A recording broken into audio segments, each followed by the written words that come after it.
Assalamu alaikum wa rahmatullahi wa barakatuh to some of you, and peace out to the rest of you.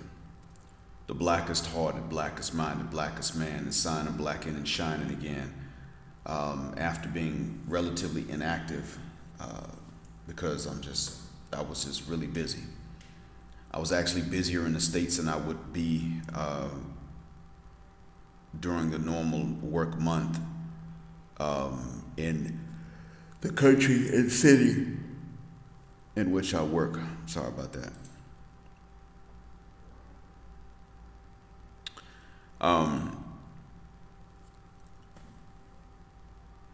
I learned a little bit, and I had to teach a little bit on this trip. My mother told me that she had been distressed at times by who I chose and by what I didn't want to see in them, in these women. And she expressed gratitude that I found the lady that I am now, that is now my wife. And I said, well, after my mom talked, I said, listen, well, Mom, first thing is that you've already told me this before. We've had this conversation every time I come back into the U.S. to visit. The second thing is that you never heard my side of this. The few times that you did, you doubted it because it did seem unrealistic to you, and I don't blame you for that. I was young and in my teens and telling you things that just seemed unrealistic. Why would all of a sudden my phenotype become an unfair disadvantage just in my generation, not only for my generation, but for my age group specifically, the exact same year that I became old enough for you all to start worrying about if I was even going to like women, was the year that it became an unfair disadvantage. After generations and generations and generations of it being an unfair advantage. So we had to have this conversation. I had to stop her and had to interrupt her in the course of it and tell her this. I also had to have a rough talk with my dad about a similar subject.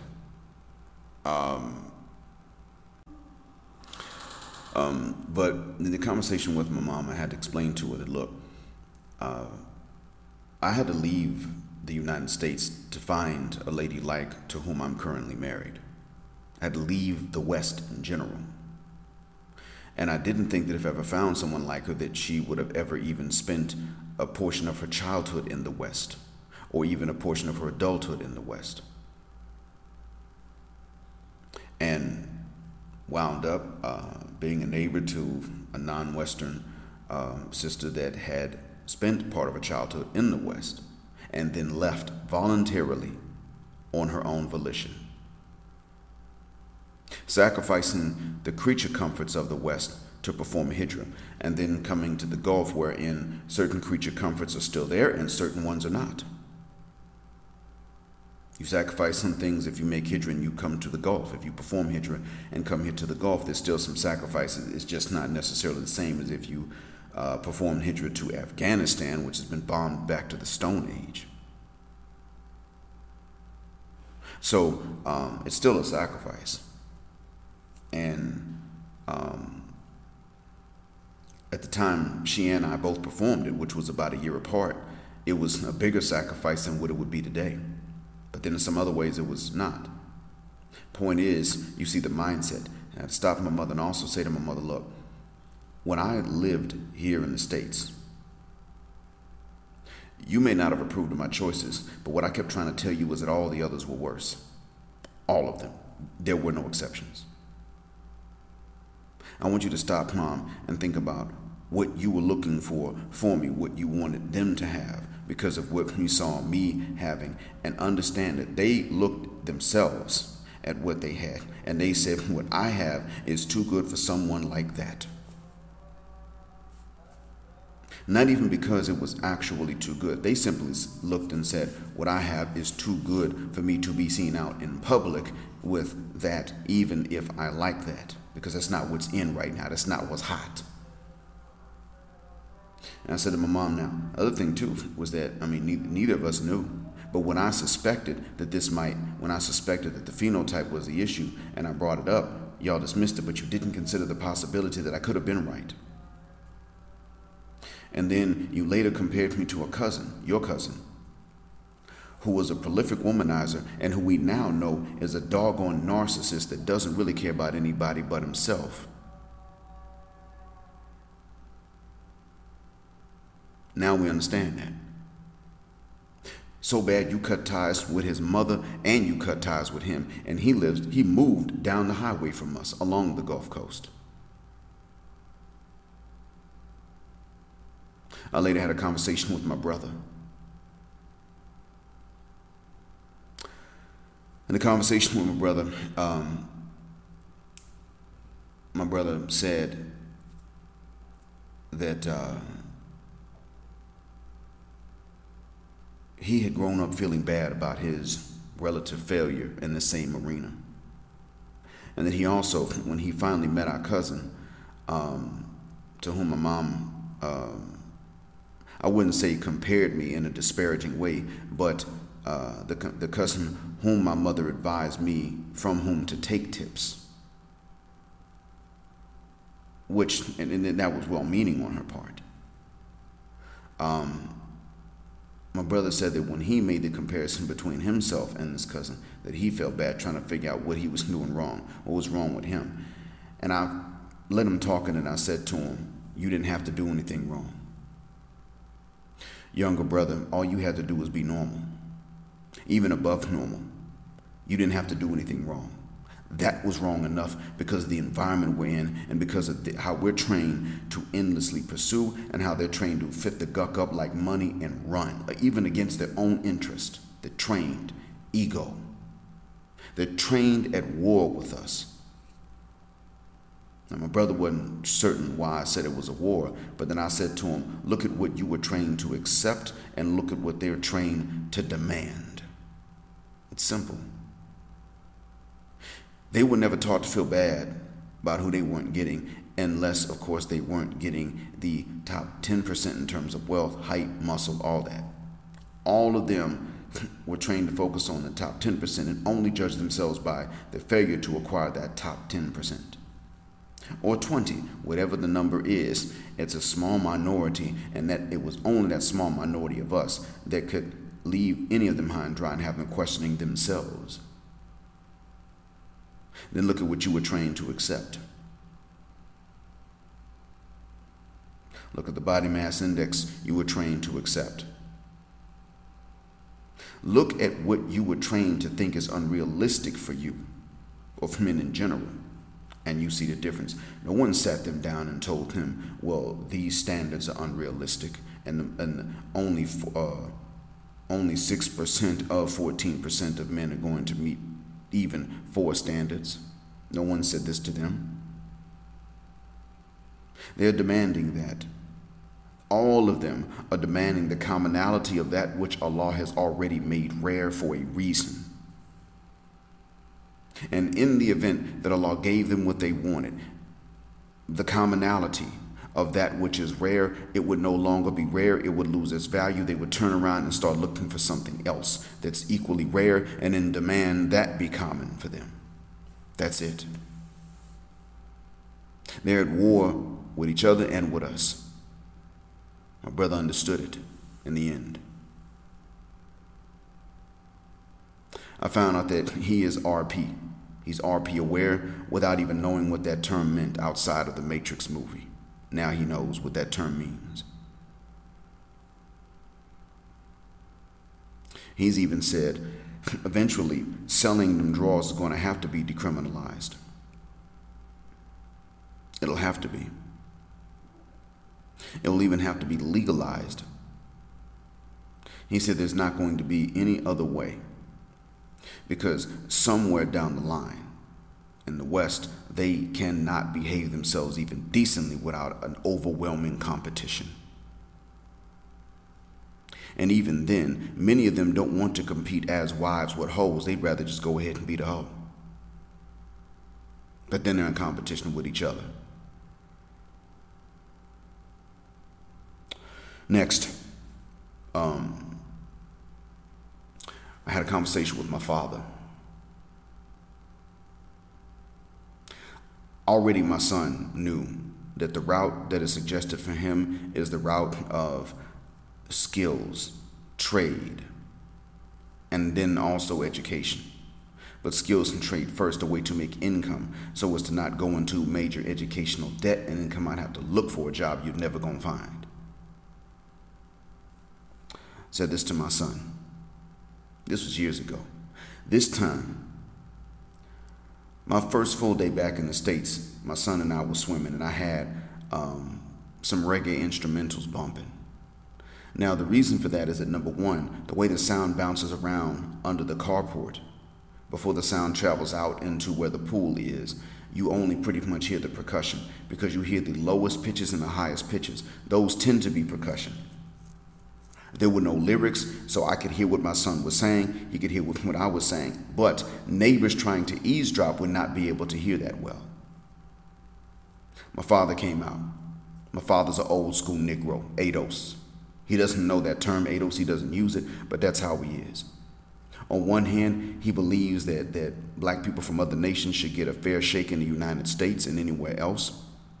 On the other hand, he will tell you, I don't like S-hole countries, and I don't like everybody being allowed to just run up into the U.S. That's one thing with which Donald Trump and I have an agreement, but he's inhumane, and I don't believe in that.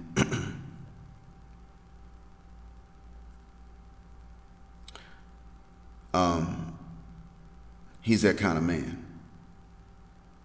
In order for him to ally himself with Latinos, there has to be a common enemy that is worse than Latinos are to black people. That's how he draws his lines. He would not let you mistreat a migrant worker in the United States. But he'll also be the first one to tell a migrant worker, you better wash your hands when you finish using the bathroom before you go back to them fields and keep on working with them crops. You ain't finna make us sick. And he will make the assumption that they won't do it if they're not told, and that's not correct either. He's one of them types. He tries to be fair. So what he did was he came outside and he heard the music and he said, oh man, we ain't got time to be peeling bananas and cracking coconuts all day. So he turned it off, took out his phone and his Bluetooth and started playing 60s and 70s funk and R&B. Good stuff, Earth, Wind, and Fire. But see, all of a sudden, my son and I could not hear each other over the lyrics that well. And then he jumped in the conversation, started asking my son, well, grandson, what's your job like? And my grandson said, it's been fine so far. We just stopped about 2 weeks ago. What you mean you just stopped? My son said to my dad, Granddad, he just hadn't called. He hasn't had work, so he hasn't called me to work. Well, did you save up? Yeah, I saved up a lot of money, actually. That's why I'm not stressed. Well, how come you ain't found another job yet? And I ducked my head, and my dad even said to my son, you know, every time I've talked to you about a job, you have a plan for the next thing, but I don't know of any, I never hear any follow through. What about a job, grandson? They got now hiring signs up all over the place. A job, son, not plans for the future. Now, my dad is a retired doctor talking like this. So later on, towards the end of the vacation, I had a talk with my dad. He started asking me, what you think about grandson's job situation? And I said, I'll tell you what I think, Dad. I think he did what he was supposed to do. He wasn't sure when he was going to be called back. He just started to get called back between your conversation and this time right now. He got called back, which is why he's not here with you and me today, because he's at work. He's been doing applications anyway. He's been looking for apprenticeships, and I think he's doing the right thing. My dad said, well, see, I mean, he ain't got no job right now. What's he doing, sitting on the couch? In my day, you didn't work, you didn't eat. Let him talk, and I said, okay, Dad, here's the deal. Then my dad interrupted and said, I think you're conflating two things here, son. I think you're conflating your son's good manners with a work ethic. And I had to say, Dad, I think you are conflating the willingness to take crap, shit, minimum wage ass nigga jobs with a good work ethic. Now they may have raised the rates 10 an hour, 13 an hour. They may have raised that. He's already prepared to take one of those as a last resort. But remember, he has money saved up. He wasn't stressing about finding the next job overnight because he had money saved up.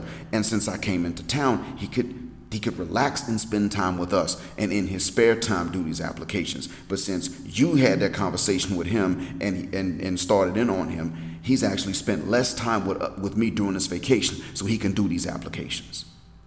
I brought him over so that I could do them with him just to have time with him that you would approve of. That was a mistake.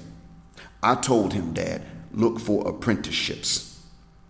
Something that teaches you a skill you can use to earn a living, and a paid apprenticeship because you got different apprenticeships. I told him that because just taking a minimum wage regular nigger job with the customer service and the general public is why people are quitting in the first fucking place.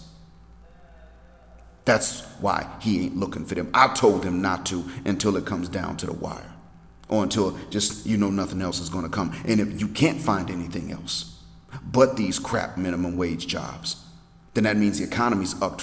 You might as well go ahead and get you a passport and let me help you find work abroad. That's what I said to him. Now, I don't live here anymore because of that same stuff. Job market looking at black men and saying, nigga, you ain't gonna work nothing but this, because remember, Dad, I went to college. He ain't going, but I went. And when I got out, you told me that same thing, and it didn't pay off. And I regret that I took it. I would have been better off being a bum couch surfing. Not because that's the life to live, but because going to these crap ass minimum wage, customer service, dealing with the general public ass jobs, and most of them are stupid and retarded and should have been aborted, is worse than couch surfing. It's more stressful. No, you don't sit up and say, well, at least I know I have a roof over my head. You're sitting up and saying, I'm going to lose this roof over my head because tomorrow I'm human, I'm going to snap on somebody, and I'm going to lose this job. So you're always threatened with the same thing that you don't want for him anyway. Might as well go ahead and confront that one because that's the real baseline. Instead of sitting up here letting people just talk to you any kind of way and having to constantly take abuse again and again. Because, Dad, let me tell you, I cursed God when I was in that situation. Roof over my head, rent paid, but I hated my work and I hated God for it because there was nothing else. Then I realized it wasn't God, it was that damn white man, and I'll never forgive him for what they did to you, your parents, mom's parents, me, or what they're trying to do to my son now in the job market. I'm never going to forgive them. It's not God, it's them. They're the problem. But I was lucky enough to be able to come to, and I couldn't come to that conclusion till I got out of that job and got something better. And even then, they laid us off because it was too nice. And that started a cycle. That was the beginning of a cycle. And you're telling my son now that he doesn't have a work ethic because despite going to a job that called him in regularly and doing hard physical labor to build people's houses, he's lazy now because after just, a few weeks of not being called into work, he hasn't found a job flipping burgers and handing fries to people. And the funny thing was, I didn't have to say it in this tone, but this was the information I had to give him. And he actually let me finish for the most part. And he said, well, I guess things really have changed, son. But you don't work, you don't eat. And I'm not going to be supporting. And I nodded my head as if to say, yeah, I know you won't. And when it was done, and I said, and that's why none of us ever ask you to. It ain't your job. He knows it. You know it. I know it. Everybody knows it ain't your job to step in and just kick out money to him or me because we don't work. We all know that, Dad. And he hasn't asked you. Nor have I. We don't plan on it. You've been nice and you've been generous on your own. We appreciate that. And we try to make it worth it. We all do. But we're not going to ask you for more. I just have a right to tell my son the actual truth about what I went through. You, Dad, ain't been in a job market in decades. Going on 40 years now, you ain't been in just the regular job market. Now, you've been in the medical job market, looking for medical-related jobs in your field. You've done that. But just, these minimum wage jobs, you went and took one of them in 40 plus years because you didn't have to. Well, guess what? He put himself in a position to where he doesn't have to right now. And you're looking at him like he has no work ethic because he didn't just jump for that. That's some slave nigga, old nigga BS. It doesn't work anymore. Things have changed. No, people don't want you walking into the job site to apply for jobs like they used to. They don't want you putting on a suit and a tie and walking in and handing them a resume. They want you to do it online. Then you can call and check in. Now, if you've done all that, you could then maybe they see it as assertive that you went there in person, but then they could sit up and say it's harassment, and they probably would. They're not playing. You remember a world in which you called a customer service number and somebody with a pulse answered and did everything you requested online. They did all the technical stuff for you. This is a day and age in which they have automated menus, and you don't hit 0 to get an operator anymore every time. And they're going to walk you through this high-tech stuff for you to do yourself. That's what we're living in now. Things did change. You don't have to like it, but they did. I have to tell my son whatever changes I know about. You have to tell him your experiences with things that don't change. And I got to tell him my experiences with the things that actually did change, so he can put them together the same way I had to do when I was his age. Now, my dad ain't no old fool. But I want you all to understand, this is part of why it is I never tell you all who I am and I stay anonymous, but I want you all to understand that even well-meaning elders will tell you the truth. And they do have wisdom if they mean well. But even they don't know certain things, and we don't blame them if they never had to find out. So how do we deal with these elders? They may not be your dad, but we deal with them like they're someone's dad. And we just tell them the truth. This is what did change. Now, when they refuse to believe you, then that's when you say to them, have a nice day. You're done talking. Because you tried to explain what did change. They're good at telling you about things that don't change.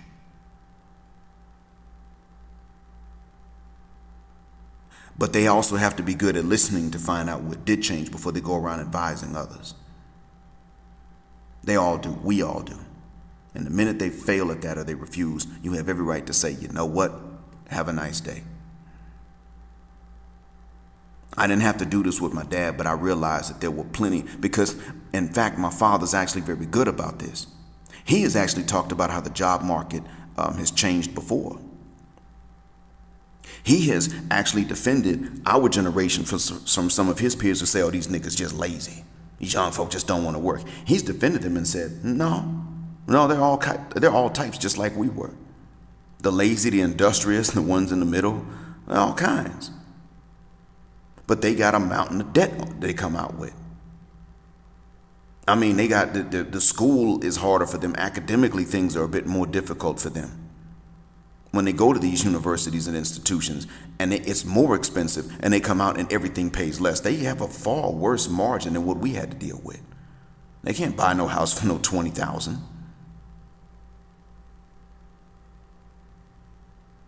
That's what my pops was talking about. He's defended us from others of his contemporaries before. By the same token, he's done this, but by the same token, he forgot things he already knew.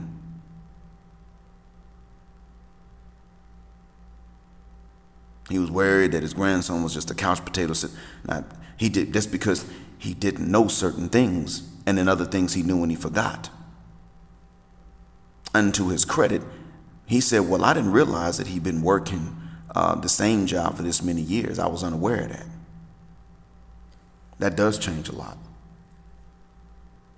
Now, he can't be turning his nose up at work just because he don't like it. I said, yeah, but no one told him he could. I simply said to him, look for something that's going to pay. And I said that to him because I saw that he had a work ethic. People with a work ethic are expected to work hard for little in exchange to prove their work ethic. And see, a work ethic does not mean that you don't demand full compensation for your work. I got a work ethic. I teach English. I do not teach for less. If I'm going to teach privately, I will not do it for less than $40 an hour. I don't have to. I might even beat up another teacher if he decided or she decided to go below that rate and mess things up for the rest of us. No. I heard you've been charging too little. Smack.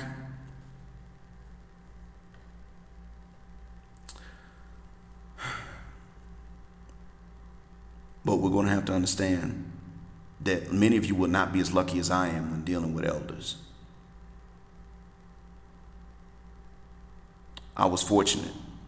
My dad ain't no old fool, but he made an old fool's mistake. But many of you have to deal with far worse, and I want you to be ready to cut them off. When it gets to that, I mean, cut them off talking, cut the conversation off, and just don't take advice from them. I'm not asking you to never talk to any of them again or kick them out your life if they're related to you, but you may have to at least lower their rank to where they're no longer advisors. Because they get to preaching and they ain't heard your side of the story and what's changed. If they can hear you out about what's changed and then they preach, at least they mean well. But if they can't even hear you out about what's changed and they want to be preaching, then what they need to do is go get a preacher's license so they can do this for a living and fuck the shuck up and get out your ear telling you nonsense because they ain't willing to learn nothing from you. You see, the elder, young people can travel faster, but elders know the road. They should. But if they're not willing to let you tell them about what detours have been put on this road, and they want to go slow and ignore the detours for the old road you cannot take anymore, leave them. Let them walk along the old road they remember. They didn't want you to tell them about the detours. And then look at their feet after they've walked over that part of the journey. Thank you for listening. Black Heart, Black Mind, Blackout. Assalamu alaikum. And black heterosexual non-select male power and black patriarchy until extinction or judgment day.